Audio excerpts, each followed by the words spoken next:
did make use of his conceptual notion of univocity, many others ignored it and returned to their Aristotelian definition.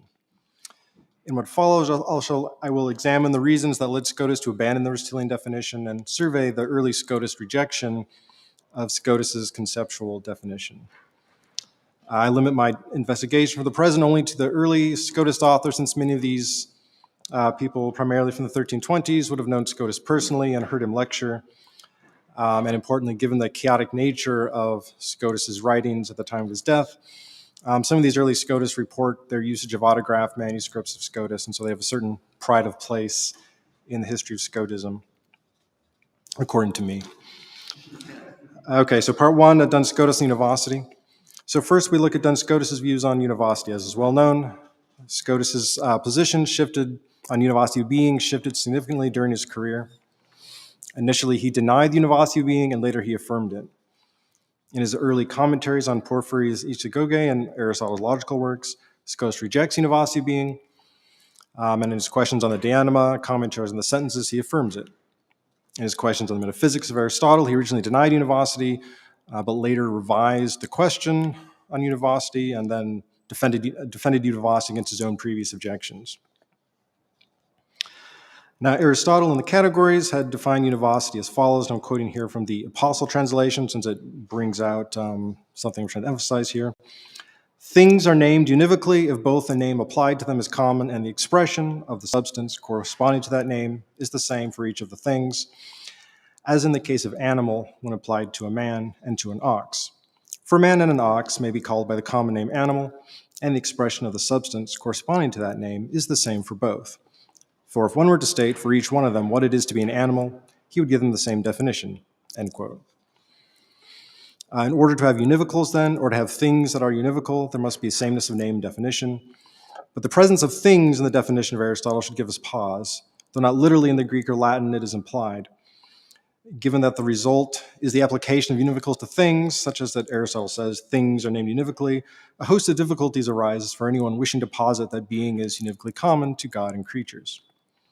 Thus, for example, if being were so common, God and creatures would share in the same nature, being, and this according to one of Scotus's principles, expressed in his question of the categories, which is that to every univocal, there is a corresponding unity in things.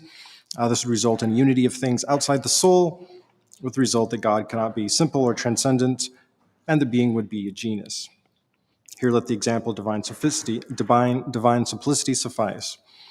If God and creatures shared in the sum reality outside the soul, there would be an aspect in God that was common to God and creatures, and another aspect that God did not share. This, of course, would leave us with two parts to God, contrary to divine simplicity.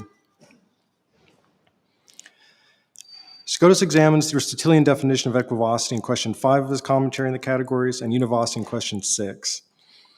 Though he accepts Aristotle's definitions as fitting, he draws a distinction between the concept or notion and the thing to which it is applied. So the concept or intention is called the equivocating, so equivocans, equivocantia in Latin, or univocating, univocans, univocantia. And the subject is the equivocate, equivocata, or univocate, the univocata. So regarding univocity, the Aristotelian definition can be applied to both univocating notion and the univocates. Relevant to my present purpose is a comment Scotus makes at the end of his discussion. This is on the handout. Here I give the translation, but it's probably the first item on the handout. So Aristotle seems rather to have meant his definition to be understood of univocates, for he, Aristotle, says, as of animal, man, and cow, for both animals are named by common name, which is manifestly said of the univocates. And he adds, of the same account, and if anyone assigns the account of each, what they are, and that they are animals, he will assign the same account of each, which similarly is manifestly referred to the univocates, so univocata. This is significant because if one were to ask whether being is univocal to God and creatures would be the univocates from the very usage of the Aristotelian definition of univocity, and it would be the case that being was something common outside the soul to God and creatures, which is something that Scotus was at great pains to deny once he'd come to adopt the univocity of being. It's perhaps worth repeating that in his early questions on the categories, his position is that being is logically or conceptually equivocal when set of the categories, and that outside the soul, which is what occupies the metaphysician or real metaphysician, being is analogical. Scotus first defended the univocity of being in his commentaries on the sentences, which he began to write in the 1290s. Scotus has three commentaries called in modern literature the Lectura, Ordinatio, and Reputatio. Now, it is only in the Ornatio, long regarded as Scotus's masterwork on a par with the Summa of Theologiae of Thomas Aquinas, that Scotus seems to redefine the notion of univocity. In a well-known and much commented upon passage, he says that there are two notions, which follows I'll call two conditions that are necessary for univocal concepts. Indeed, what he says is worth quoting in full, and it is on the handout. So this is the second text on the handout under Scotus. Unless there be contention over the name univocity, I call a concept univocal, which is so one that its unity suffices for contradiction, affirming and denying it of the same. Suffices also for the syllogistic middle term, so that the extremes united in the middle can be concluded to be united to each other without a fallacy of equivocation. Now, it's clear from the first sentence that Scotus is offering a definition here, not an argument. Indeed, this text about the two conditions serves as a prefatory remark to the arguments for the univocity being. There's been a certain amount of debate about these two conditions, which I've summarized in a recent article. So there's discussion whether these conditions are necessary and sufficient, or they're a functional definition, or they require further qualification from other passages of the Ornatio, whereas Scotus talks about univocity requiring the sameness of ratio.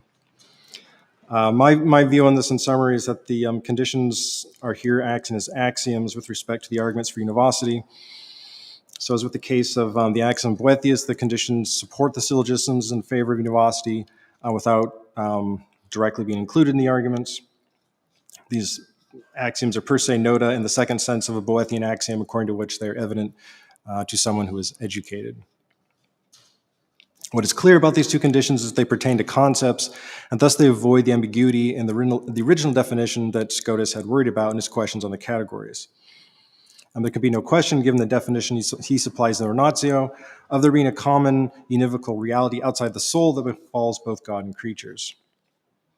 The question we have to ask his followers, then, is how they can revert to the Aristotelian definition without falling into this ambiguity that Scotus sought to avoid. Or in other words, how can the Aristotelian definition be employed in defense of the univocity being without positing a real univocity, a real commonality outside the soul between God and creatures?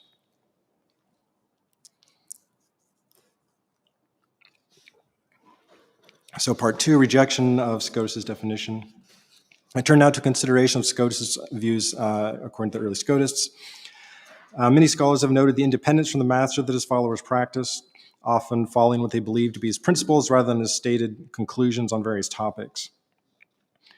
A watershed moment in the development of the Scotists from being simply Franciscan thinkers influenced by the thought of Scotus to a distinct group or sect, the Schola Scotica, as Petrus Tome calls it, was the critique of Peter Auriel.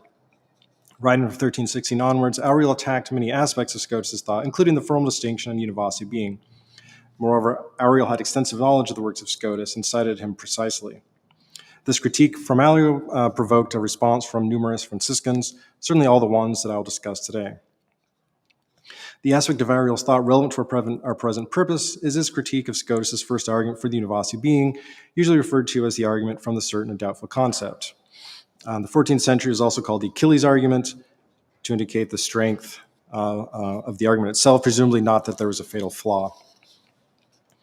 This argument, it should be called, is what immediately follows Scotus's two conditions for univocal concepts in the text of the Ornatio. Auriel makes no mention of the two conditions. He lodges an objection that did not originate with him, since it's found in some earlier thinkers. The objection is that Scotus's argument here is valid, but the conclusion is not what Scotus thought it was. For Auriel, the conclusion proves only that the concept of being is other than the concepts of substance and accident, that there is a univocity of underlying ratio, which for Auriel is impossible, since the ratio entis is a collection of all rationes. As is formulated by the Thomist Thomas Anglicus in his Liber Popurgatorius against Scotus, and later by Cajetan, Scotus's argument proves only that the concept of being is other than the concepts of substance and accidents, not that it is univocally common to them. Thomas Anglicus and Cajetan are then happy to conclude that the concept of being is, in the end, analogical. This response to Scotus's argument from the certain and doubtful concept bespeaks a problem regarding these two conditions for univocal concepts. The axiomatic status goes unrecognized, and Scotus is criticized for failing to prove univocity, for he failed to build the notion of univocity into the arguments for the univocity being. Though Ariel ignores the two conditions, Thomas Anglicus does comment on them. He says that they can be tolerated, even though they are not what the philosophers commonly mean by the term univocity. He accuses Scotus of arguing beyond his own intended meaning, however, claiming that Scotus held that being is omnino univocum elsewhere in Scotus's writings, thus requiring Thomas Anglicus to reply to Scotus's arguments. Okay, so I turn now to the early Scotists themselves, and first to Francis Moronis. It's unknown whether he knew Scotus directly or not. His literary activity begins around 1320, and he died around 1328. He's probably the most prolific Scotist author of the Middle Ages. He discusses Univocity in numerous works, so what I have to say here is tentative, but as far as I can determine, he does not report Scotus's two conditions for univocal concepts. He is aware of the common critique of Scotus's first argument for univocity, for he reports it in what I think is his late work, the Quaestio de Univocatione Entis. Moreover, in two of his commentaries on the sentences, the early one called Ab Oriente and the late Conflatus, Francis attempts to head off the common critique by building univocity into the argument itself. So this is sort of around the first text under Moronis, Ab Oriente. In Ab Oriente, Francis extracts the major premise of Scotus's argument and elevates it to the status of a regula, which is another word for the axiom. So he formulates the axiom as, whenever some intellect is certain about one concept and doubtful about two, the certain concept is univocal to the two doubtful ones, which is a stronger claim than Scotus's original premise. It is then a simple matter to plug it into the argument. With the notion of univocity contained in the major premise, rather than as a supporting axiom, Francis can avoid the common critique of Scotus's first argument for univocity. Francis preserved the axiomatic status by elevating the major premise of Scotus's original argument to a regula. But it leaves open the question of what is meant by univocity, which is a notion that Francis simply assumes. This question is still open in what is probably a late work of Francis, the Conflatus. Here, Francis is defending the claim that being has one concept that's univocal to God and a creature. Francis begins with the major premise of Scotus's argument from the certain and doubtful concept without univocity in the major premise and without mentioning the two conditions. He describes the premise from Scotus as a regula, as he had in the Ab Oriente text, where it's equivalent to an axiom. Francis provides 4 declarations of Scotus's regula, each a separate syllogism, and each one of these slips the notion of univocity into its conclusion. So we can consider the third one of these as representative, where Francis writes, quote, every intellect which has one certain concept compatible with two conceives it as communicable to them, but every such concept is univocal, therefore, etc., end quote. Francis does not follow up this argument with an explanation of communicability, as we might expect. Rather, he apparently thinks it's obvious that communicability can only be equivocal or univocal, not analogical. In some passages of his works, at least, he does argue that the basic opposition between equivocity and univocity, there's no medium. An analogy is simply a subdivision of equivocity. Now, following these declarations, Francis provides the argument from the certain doubtful concept in full. So as can be seen on the handout, the major premise now contains the notion of univocity, and the conclusion is simply that the concept of being is univocal to God and creatures. This is on the second page, under the Conflatus, under the Moronis column.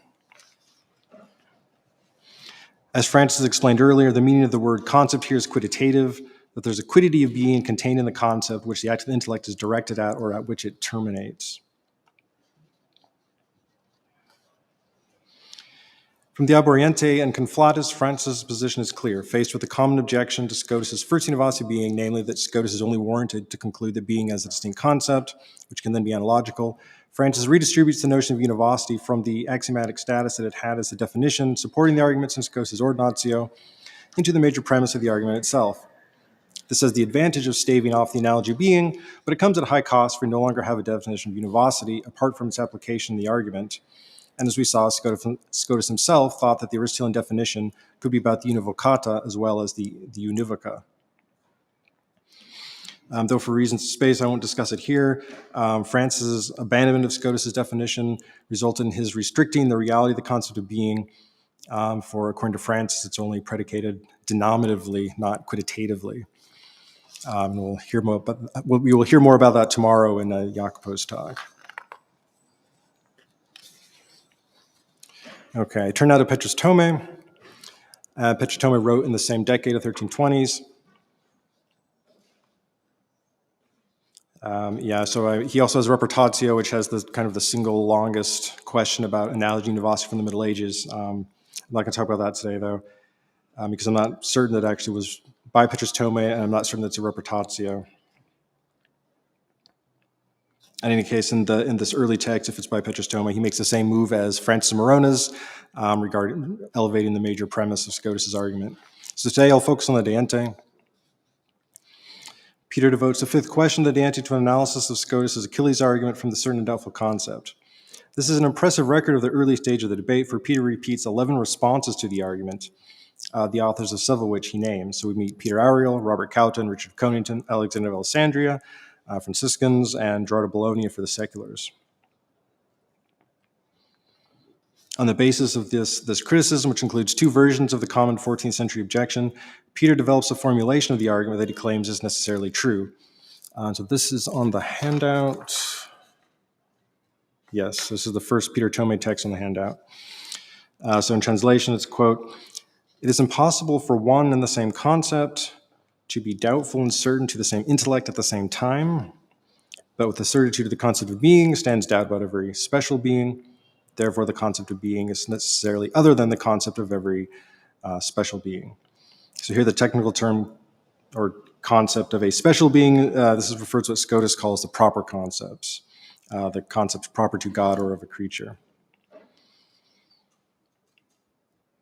Also note that given the critique of Peter Ariel and these others, that Peter Thome is not claiming that this argument yields univocity of being. Rather, he's conceding to the critics that the argument only proves the concept of being is other than the concepts of finite being and infinite being. Peter's question contains no discussion of the two conditions for univocal concepts or any other definition of univocity.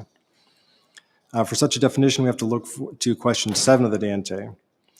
Here, Peter notes that uses the same distinction that Scotus had between for the various intentions, such as equivocity or univocity, that there's a twofold way of using them. So either the concept itself or the things that fall under them, which is to say the univoca univocans or univoca univocata. Despite Peter's use of this distinction, however, I find no evidence that he's using Scotus's commentary in the categories. Now, Peter simply adopts the Aristotelian definition as his own. He quotes the definition out of Boethius' commentary in the categories, quote, "Univocals are and are said, whose name is common, and according to the name, the account of the substance is the same." Peter notes that Boethius uses the phrase are and are said in the Latin sunt et decuntur, because things can be both univocal in reality, esse, and speech, dici. Thus, even though Peter does not seem to have been aware of Scotus' commentary in the categories, he arrives via Boethius at the same conclusions that the early Scotus did, that the Aristotelian definition of univocity can be applied to things in actual existence as well as concepts. Peter does not note that God and creatures cannot be univocal according to esse. When Peter turns to prove the univocity being in question 10 of the De Ente, he develops his own unique argument. And this is the second Peter Thome quote on the handout. The argument is this, quote, "Every positive quantitative concept that's included quantitatively in many other concepts, none of which it contains, is won by the unity of univocity. But the concept of being is of this kind, therefore, etc." End quote. Peter thinks the major premise is true inductively, that these are simply the conditions of any univocal concept. As we saw already in Scotus' argument, Scotus had attempted to draw the conclusion that the concept of being is both distinct from and included in the concepts proper to God and creatures. Peter Thome, however, will only allow one of these notions into the argument, in this case, the notion of inclusion. To be included in other concepts quantitatively means that there's a ratio or concept of being that's found in every concept that includes it, and the quiddity or ratio is exactly the same wherever it's included. Peter adds a comment following his primary argument for univocity regarding the argument of Scotus he had discussed in question 5, referring to the famous argument, which was a reference to Scotus, about the certain and doubtful concept. He says that it proves sufficiently that being has its own proper and distinct concept, or concept distinct from the special concepts, but it does not prove univocity unless Peter's own argument about the inclusion of concepts is added to it. Yes, that's the last quote from Peter Thome on the handout.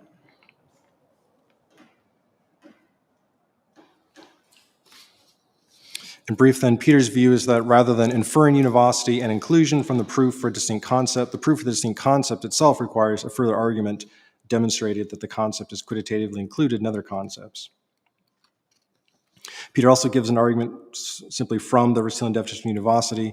The argument is that every concept, predical of many, according to the same name and same ratio of the name, is one by unity of univocity, and this is true of the concept of being. The major premise Peter takes from his description of univocals in question 7 of the De Ente that we've already discussed. The minor, that the Aristotelian definition of univocity can be applied to the concept of being, Peter takes to be true from various claims he defended in previous questions of the De Ente. So these claims are that the term ens does not only predicate a name, that there's a quantitative concept of being, there's a concept proper to being, and there's only one ratio for being. Most of this is anti-Ariel. Conclusions derived from debates with Ariel. So Peter's proof for univocity of being using the Aristotelian definition relies upon a chain of conclusions he'd already established. It's also clear from the argument when he employs Aristotelian definition that Peter is only talking about concepts, not things in reality. So he's at least accounting for the worry that the ambiguity of the word Scotus. But nevertheless, Peter devoted the immediately following question of the answer to the problem of the reality of the concept of being, where he developed a view on there's a distinction between objective and subjective reality. So he was not entirely happy with his use of the Aristotelian definition, I think, or at least he was still worried about the concept of the reality. So the third Scotist is Nicholas Bonetus. So Nicholas Bonetus is a master of theology by the end of 1333 and dies around 1343.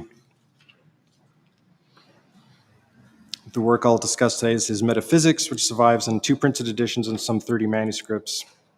This work is written in the form of a treatise rather than a quaestio, and it's basically the first metaphysics to be written independently of the structure of Aristotle's metaphysics, an honor previously granted to Francisco Suarez's Disputationes Metaphysicae. The dating of Bonetus's metaphysics is difficult to determine, that he mentions no names of contemporaries. However, a number of manuscripts provide marginal commentary and identify some of the opinions Bonetus examines as those of Francis of Marcia and William of Ockham. Should this prove accurate, Bonetus's metaphysics would date to around 1325, more or less the same period as the De Ente of Petrus Thome. The relevant section of Bonetus's metaphysics is Book 1, which is subdivided into a prologue and 5 investigations. The prologue is the only section of the text that contains anything comparable to Scotus's 2 conditions for univocal concepts. Noting that metaphysics is about the most common term that is common to the first transcendent quiddity in the 10 categories, Bonetus states that the first term of every science is simple and is either equivocal, analogical, or univocal. Science has one subject and one medium and demonstrates one attribute of the subject. But both equivocity and analogy fail to satisfy this requirement of a science, which is reminiscent of Scotus, because these analogy and equivocity do not preserve the unity of the medium, that is the middle term of the science. So in a way, we have here the second of Scotus's 2 conditions of the univocal concept. According to Bonetus, the difference between equivocal terms and analogical terms is that which is signified by analogical terms are referred to one central analogate, to which the analogous nature belongs formally, whereas it is not in the other non-primary analogates formally, but only by reference. Now, having dispatched analogous and equivocal terms from any role in the science of metaphysics, Bonetus turns to the definition of univocity in the first investigation. The definition he adopts is the Aristotelian one, and like Petrus Thome, he comments on every word in the definition from Aristotle's categories, breaking it down to 5 parts. Furthermore, he describes the definition of Aristotle as the one universally conceded by the philosophers. He makes no mention of Scotus. The first part of the definition, according to Bonetus, is of which the name is common, which Bonetus notes obviously indicates the community of a name. And this is also apparent from the word univocum, which is a single vox or single vocatio by means of a single name. The second part is, quote, and according to the name, end quote, which according to Bonetus indicates that there's a single definitional ratio corresponding to the name. If there were not, the name would be equivocal. The third part is, the quote, the ratio of which the name is common. Now, as well known to medieval thinkers, the term ratio requires explanation. For Bonetus, the term ratio in this definition means equidity of a thing, not something subjectively existing in intellect, such as a concept. He supports this with the consideration that ratio, like intentio and conceptus, can indicate either the act of understanding or the object of thought. That the ratio in Aristotle's definition refers to the object, Benedictus thinks is clear from a number of properties that befall an object and not the act, such as that it can be simpliciter or simplex, contractible, perfectible, and these cannot befall an act, according to Benedictus. Here, Benedictus calls upon Scotus, specifically the major premise of the argument, from the certain and doubtful concept. He describes this premise as a, quote, rule commonly conceded, end quote, and gives Scotus's version of it, that is, the version that does not contain univocity. So he says, every intellect certain about one and doubtful about two has another concept about which it is certain from those about which it is doubtful. This description of the major premise from Scotus as a rule indicates that Benedictus also considers as an axiom, as did Francis Morones, even though Benedictus does not follow Francis, including univocity in the proposition. Benedictus employs this rule of Scotus to show that ratio in the Aristotelian definition of univocity refers to an object, that is the quiddity of a thing and an act. For the intellect is not certain about one act and doubtful about two, but is certain about one object, or one formal objective ratio, or one quiddity, which is in one, and doubtful whether two other objects and quiddities inhere in the same quiddity. In Benedictus' example, if one sees a leopard from afar, one can be certain that it is an animal, but doubtful whether it is a dog or a cat.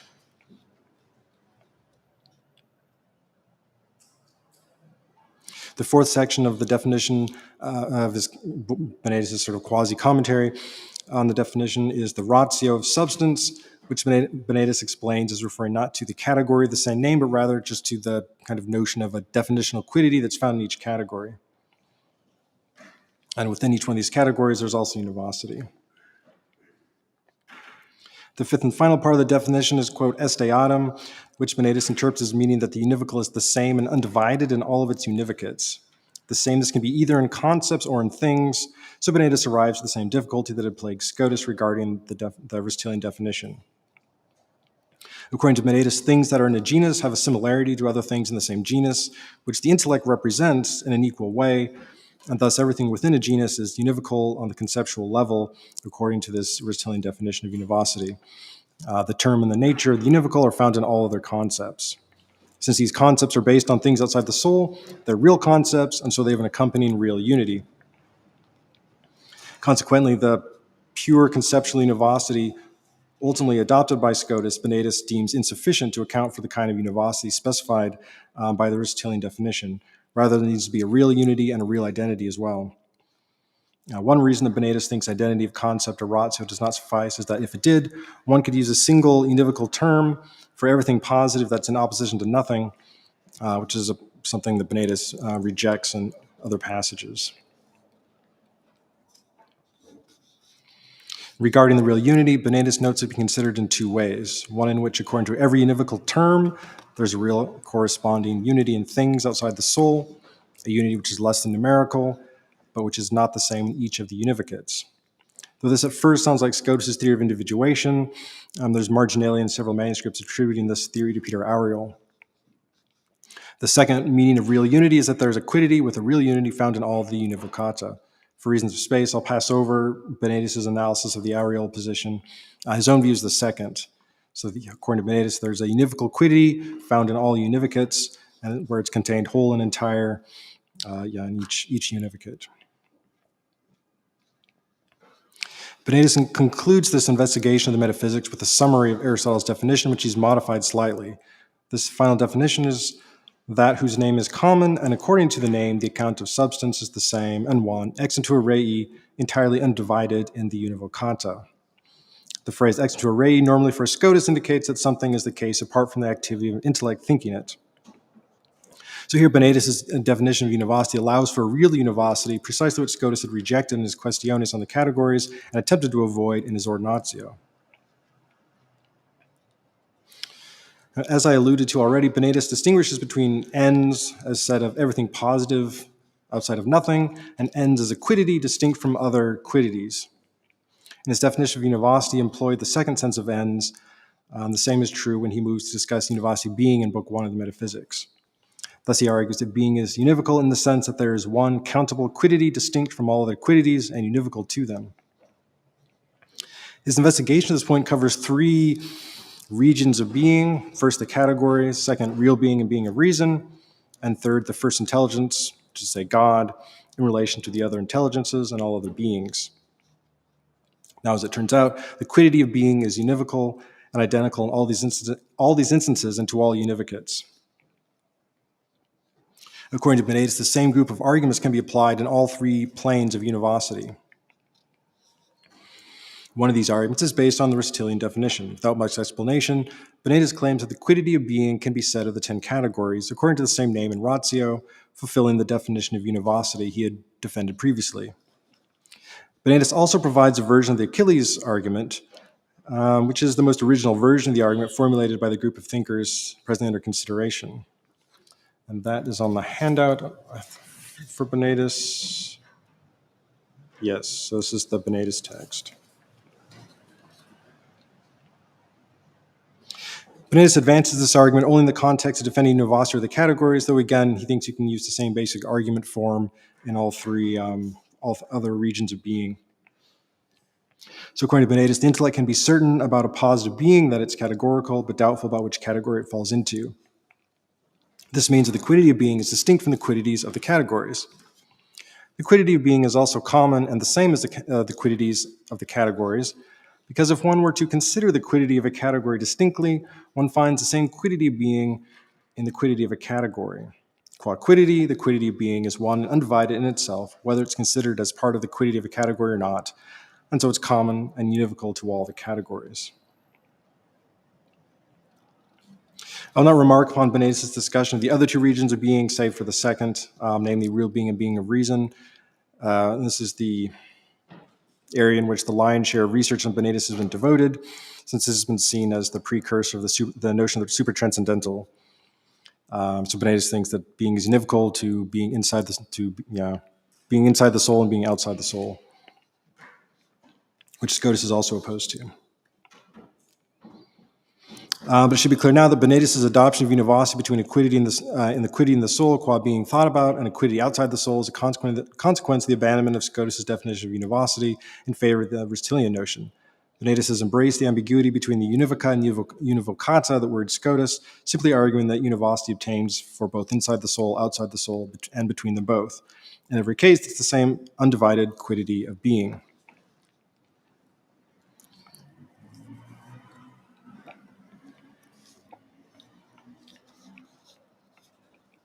The final Scotus I'll treat today is Antonius Andreae. Most scholars believe Antonius to have studied with Scotus at Paris, or at least knew him personally. I find this highly unlikely. Antonius' work contained references to Ariel, which has led Merritt Gensler, presupposing the traditional biography of Antonius, to posit Ariel references that stemmed from later redaction. But I see no reason to posit redactional complexities for the sake of saving the traditional biography. So I think Antonius' works must be later than 1316 or so. Furthermore, in the present issue, Antonius is close to Francis, so I would put Antonius' works after Francis. Indeed, I think Antonius is influenced by Francis. Moreover, Antonius' comments regarding his fidelity to Scotus, on which the traditional biography is founded, are incorrect, in that Antonius thought Scotus' questions on the categories derived from lectures Scotus gave at Paris. And William Courtney has argued that the Antonius on the adhesion list of 1302 was included in a group of Italian Franciscans, and given that this list is organized regionally, it's unlikely that it refers to our Antonius. So I place Antonius' literary activities at least in the, or largely in the 1320s. Like Scotus, Antonius Andreae wrote a commentary on the categories of Aristotle. And in fact, the relevant section about univocity is largely a paraphrase of Scotus' commentary. Thus, it's not surprising to find Antonius also affirming Aristotle's definition of univocity as sufficient, or as a sufficient definition of univocals. Antonius also sees that the definition can be applied to both univocals and univocates, and that this is also how Aristotle understood the definition. And of course, he's just paraphrasing Scotus in a way. Antonius isn't thinking any of this. Turning to his questions on the metaphysics, Antonius, to my knowledge, makes no mention of Scotus' definition of univocity. But in his question on in his own question of univocity, Antonius distinguishes between three different kinds of univocity: physical, logical, and metaphysical. Physical univocity is found outside the soul in the species, which has less than numerical unity. Logical univocity is in the soul, and pertains to the logical second intentions that the intellect can supply to first intentions. Metaphysical univocity is the unity of some first intention abstractable by the intellect from many ex into rei, with every second intention circumscribed. These three kinds of univocity have been discussed in literature previously. So Giorgio Pini described the threefold division of univocity in Antonius, to the latter's ignorance of the Axonian context in which Scotus's views on univocity developed, namely this common opinion that being was equivocal for the logician but analogical for the metaphysician, who deals with real things outside the soul. Though there is merit to Pini's view here, I think the simpler explanation is that since Antonius abandoned Scotus's definition of univocity in the Ordinatio, he had to account for the twofold possibility of Aristotle's definition as applicable to both univoca and univocata, while at the same time maintaining that being is somehow a real concept. Now, when Antonius turns from defining the three kinds of univocity, he defends three conclusions about their applicability to being. The first conclusion is that being in common is not univocal to all beings by physical univocity. The reason for this is that there's not one nature outside the soul that corresponds to the concept of being. The second conclusion is that being in common is univocal to all beings by logical univocity. The second intention here is that of universality, not that of a genus or species. Universality can attach to the ratio entis, whereas the second intentions of genus and species cannot. The third conclusion is that being in common is univocal to all beings by metaphysical univocity. Antonius specifies that it means that there is some one real concept of being that can be abstracted from every being that participates quantitatively in being. It is this concept of being that's predicable of every being really realiter and univocally. Now, it is in defense of this third conclusion that we find a reference to the Aristotelian definition of univocity as well as Antonius and Dre's version of the argument from the certain and doubtful concept. Regarding the Aristotelian definition, Antonius uses it in a syllogism with the definition as the major premise. He's clear that the sort of univocity he has in mind here is conceptual. So I have his third conclusion on the handout, and then kind of the second paragraph is his argument.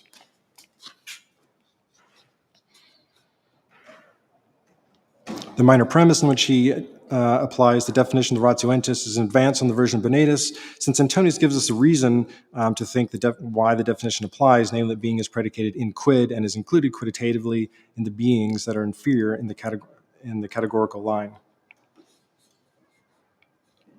Antonius and Dre follows Francis and Moronis in his formulation of the argument from the certain and doubtful concept, that as Antonius attempts to work univocity into the major premise. But it's not simply the assertion that a certain concept is univocal to doubtful concepts, which is what we have in Moronis, but rather Antonius adds the notion of inclusion. If one is certain about one concept and doubtful about two, in which the certain concept is quantitatively included, then the certain and doubtful concepts are univocal. Antonius supports this premise by repeating Scotus's comment that if one denies the major premise, one would lose certitude of every concept, to which Antonius simply adds that if the concepts are quantitatively included in each other, they are univocal. And we've already seen this was also part of the conclusion of Scotus's original argument.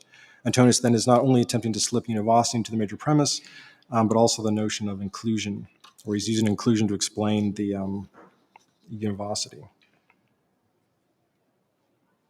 Finally, regarding the reality of the concept of being, Antonius is prepared to accept some commonality in being outside the soul, unlike Petrus Tomei and Francis and Moronis. For Antonius, God and creatures are more similar to each other than either is to nothingness, hence there is some common reality of being. Moreover, the intellect would be forming fictitious concepts if there is nothing common to God and creatures outside the soul, which the intellect can abstract from. The connection of this claim and the readoption of the Aristotelian definition of univocity is less clear than it is in Bonatus, but at the very least, the adoption of the Aristotelian definition has opened up the logical space for a real univocity in the thought of Antonius and Dre.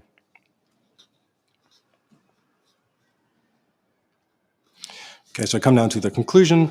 So I conclude here with a summary reconstruction. First, on Scotus' commentary on the categories early in his career, at which time he was opposed to univocity being. Scotus interpreted Aristotle's definition of univocity to be applicable to both univocal concepts and things outside the soul, but to posit univocity outside the soul would compromise divine transcendence, positing an extramental agreement between God and creatures. Later, Scotus changed his mind and defended univocity being. To avoid what we might call a real univocity, Scotus deployed what I've called the two conditions of univocal concepts. Scotus' most famous argument, called the Achilles argument, is the argument from the certain and doubtful concept. Even in Scotus' own lifetime, a common counter to this argument was developed by the partisans of analogy, according to which the argument only proves that the concept of being is a distinct concept. This leaves room for a final inference that the concept of being is actually analogical. The problem for these critics was that the notion of univocity itself was not contained in the premises of the argument. The early Scotists tried to meet this criticism in a variety of ways. Francis Moronis and Antonius Andreae accepted the critique and worked the notion of univocity into the major premise of the Achilles argument. Antonius also adding the notion of quantitative inclusion. Petrus Thomist was more accepting of the critique and reformulated the Achilles argument to prove only that being as a distinct concept. To yield a conclusion of univocity, Peter argued we have to add a further argument containing the Aristotelian definition of univocity. Now, all these early Scotist thinkers I've surveyed today abandoned or at least made no mention of Scotus' own two conditions for univocal concepts. All of them reverted to the Aristotelian definition. But this leaves them exposed to the twofold application of the Aristotelian definition to concepts and to things. The attempt to explain how their views amount to positing real univocity accounts, in my view, for the diversity of Scotist views on the concept of the reality, or the problem of reality, the concept of being. It's only Nicholas Bonetus, and perhaps less explicitly Antonius Andreae, who's willing to accept the full consequences of the Aristotelian definition and posit a single quiddity for being that's found one and undivided in every instance, whether the categories being of reason or God, and to posit this as univocal. The other Scotists fall back upon various distinctions and modes of univocity or existence. My final remark then is on what kind of consequences this might have for the debate with those outside of Scotist research. Well, first, given that Scotus and Aquinas are operating with different definitions of univocity, a more fruitful conversation might be had if the conversation were to switch from Scotus to those of his followers. As I noted above, Thomas Anglicus commented that Scotus' definition was not the common one employed by the philosophers and claimed Scotus' arguments moved beyond it onto the level of the real. A turn to the early Scotists would have the advantage of basing the discussion on a shared notion of univocity. What I've been referring to as ambiguity or problem in the Aristotelian definition, namely that it can be applied to things as well as concepts, could turn into an advantage, and that would require a clear-cut distinction between conceptual and real univocity. This would leave Thomist with two dialogue partners, or there might be two sort of diametrically opposed positions, namely Petrus Thomist, who concedes the original critique of the Achilles argument and reformulates it, and Nicholas Bonetus, who accepts the consequences of real univocity. Now, given that Peter Thomist also defends the analogy of being, and indeed he developed one of the most complex theories of analogy that survives in the Middle Ages, whereas Nicholas Bonetus rejects analogy, the choice for Thomist would then be clear. So, thank you for your attention.